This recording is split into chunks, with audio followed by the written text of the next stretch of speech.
근데 안중근을 너무 그 이야기 속의 영웅으로 이렇게 보고 있으니까 그런 것을 좀 넘어서 가지고 우리 옆에 있는 그 한 젊은이다 이런 느낌을 갖게 된다면은 좋은 일이겠죠.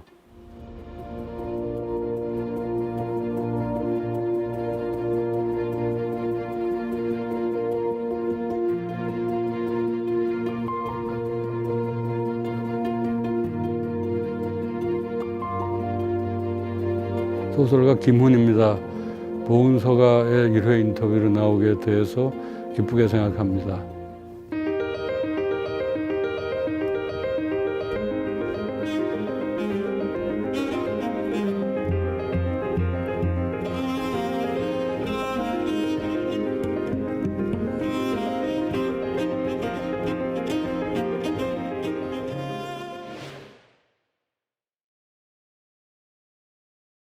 할빈은 그 안중근 의사의 생애에서 가장 격렬했던 마지막 한 5개월 정도를 그 타임라인으로 잡아서 쓴 책입니다. 할빈에서 이도를 쏘고 나서 사형당하기까지의 기간, 그 기간을 중심으로 쓴 것이죠. 제가 대학교 다닐 때 안중근 신문 조서를 읽었어요. 근데 그걸 읽어보니까 그 안에 아주 그 기가 막힌 세계가 전개되고 있었던 걸 알 수가 있었어요. 그러니까 이 세계를 침탈하려는 그 제국주의적인 야욕과 거기에 저 총알 몇 발을 가지고 저항하는 젊은이의 그 혼, 그리고 그의 젊은이의 몸, 그의 청춘, 그의 생애, 그런 것들이 아주 거침없는 언어로 기록되어 있는 걸 보고 깜짝 놀랐어요. 그리고 이거를 가지고 내가 결국 뭔가를 쓰게 되겠구나 하는 막연한 생각을 가졌는데, 그로부터 한 50년 후에 할빈이라는 소설을 겨우 완성하게 됐습니다. 그리고 할빈에서 고사한 다음에 다시 잡혀가지고 여순 대련 형무소로 내려오는 과정, 그 과정을 취재를 들어가려고 그랬다가 못 갔어요. 그때 다 준비를 해 놨었는데 내가 그때 건강에 대해서 약간 자신이 없었고, 그리고 또 그때 중국 쪽에 코로나가 크게 번져 있었어요. 그래서 거기를 안 가본 상태로 썼는데 결국 그런 것은 저의 그 한으로 남아있게 된 것이죠.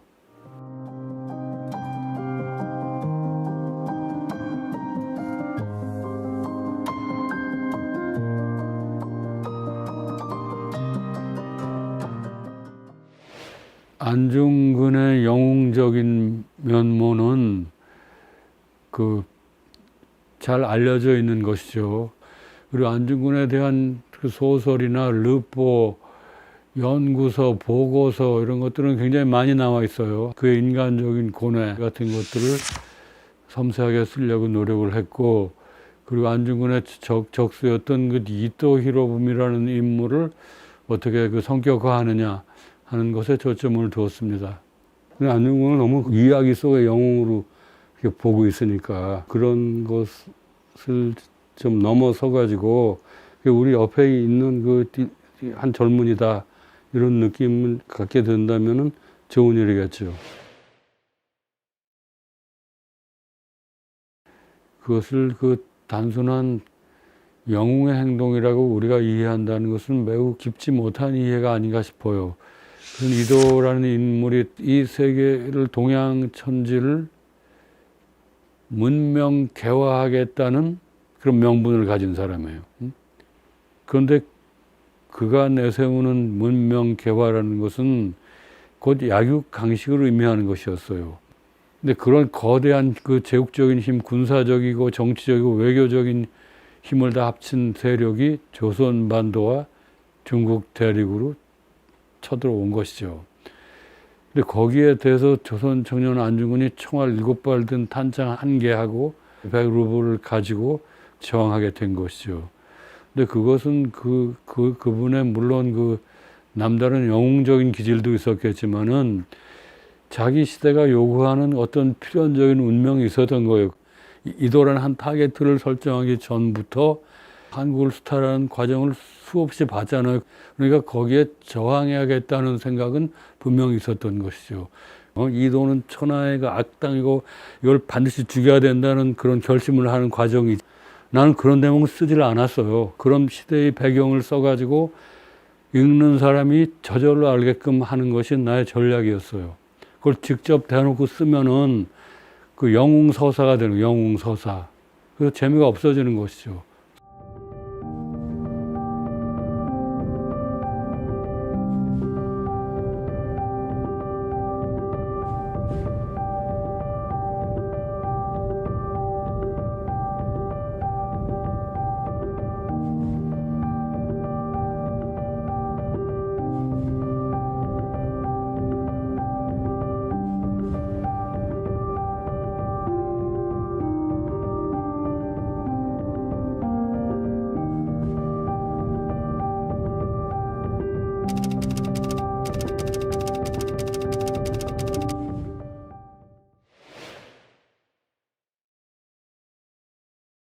우덕수는 굉장히 가난했던 사람인 것 같아요. 그리고 그 블라디보스톡에 간 것도 그 애초에는 무슨 독립운동을 하러 갔다기보다는 돈을 벌러 간 거예요. 그러나 그런 목적으로 그 만주로 간 분들도 조선 독립에 대한 간절한 사상을 가질 수가 있는 거예요. 그걸 그분이 증명을 한 것이죠.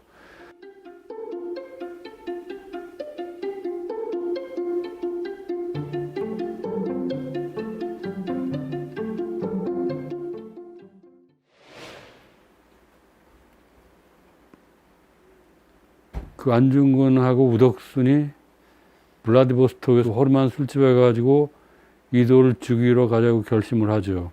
술 먹으면서. 안중근이 뭐라 그러냐면, 야, 이도가 며칠 있으면 할변에 온다. 그러니까 이도를 죽이러 가자 그러는 거예요. 그러니까 우덕순, 그럼 갑시다 그러는, 갑시다 당장.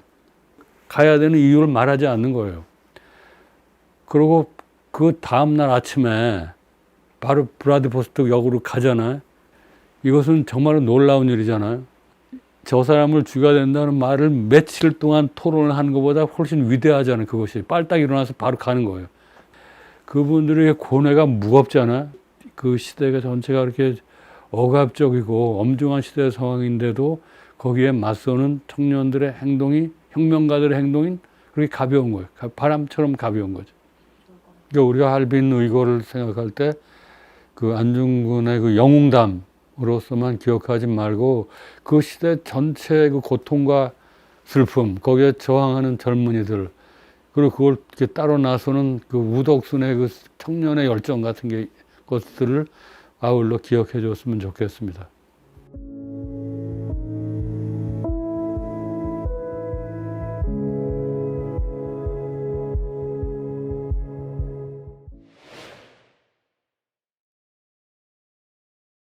안중근이 이제 잡힌 다음에 동생이 면회가 왔는데 형수님하고 애들을 어떻게 하면 좋겠냐 이런 대사를 나누는 과정에서 안중근이 그 얘기를 해요.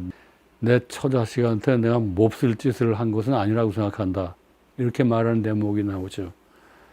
그 말은 안중근이 한 말이 아니에요. 그건 소설입니다. 근데 아마 그것도 안중근의 그 남자로서의 허세 같은 게 거기 약간 들어있을 거예요. 그 말 속에는 정말로 이게 미안하지만 이게 어쩔 수 없는 일이었다는 말도 포함되어 있는 거라고 난 생각을 했어요.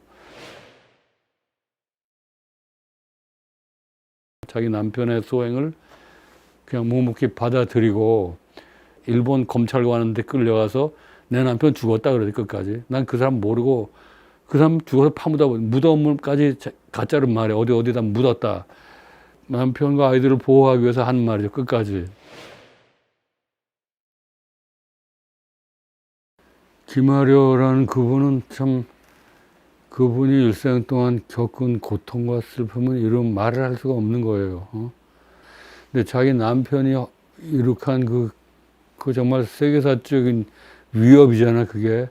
그것이 가지고 오는 모든 박해와 모욕과 굴욕을 자기가 다 당한 것이죠.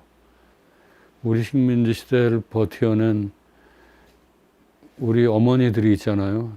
김아래 같으신 분이나 지금 이제 그 살아계신 정신대 할머니들, 그런 분들이 우리 근대사의 어머니죠. 우리가 잘 모셔야 되는 어머니죠.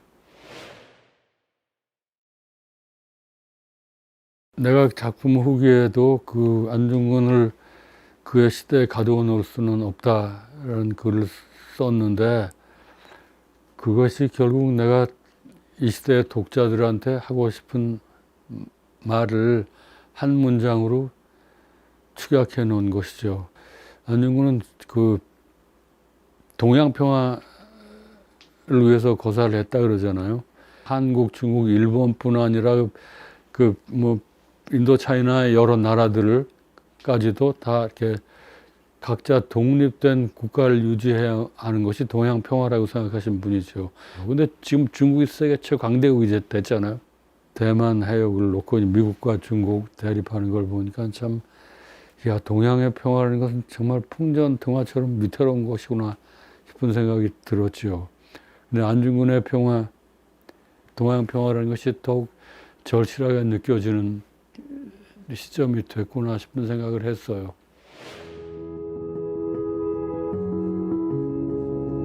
우리가 그 독립투사나 항일 혁명가들에 대한 그 생각이 이렇게 좀 소홀하고 깊지가 않다고 늘 생각해 왔는데, 그것은 아마 우리 사회가 해방 후에 이렇게 너무나 급격히 변해왔고, 사회 계층 간의 대립이 너무 심화되어 있기 때문에 자기의 뿌리가 어딘지에 대한 인식이 매우 흐려진 것 같아요. 그리고 우리 그 역사의 뿌리를 공고히 다지는 작업이 매우 소홀했던 것은 사실이에요. 그런 것들을 우리가 반성을 하고 우리 존재의 토대를 다지는 계기가 됐으면 좋겠습니다.